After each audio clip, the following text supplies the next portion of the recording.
Here's the thing about cauliflower. It comes in all kinds of different colors. You can make cauliflower so many different ways, but one of my favorite things to do is make it spicy and fried and then put in a spicy sauce. I'm starting by cutting my florets into small pieces.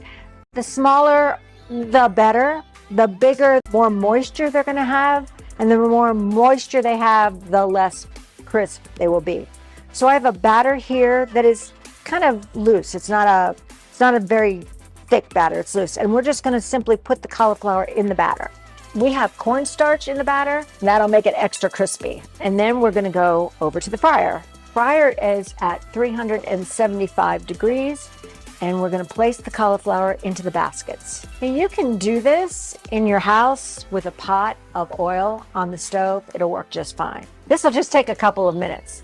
Cauliflower is golden now, so we're gonna take it out and let it drain a second in the basket. And then we're gonna transfer it. To make them spicy, we're gonna put them in a sauce. And the sauce is garlic and a little melted butter and a little hot sauce. And we're just gonna toss those around. Yummy cauliflower.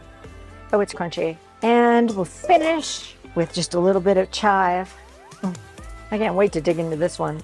Crispy, hot, spicy cauliflower. This is a yummy thing.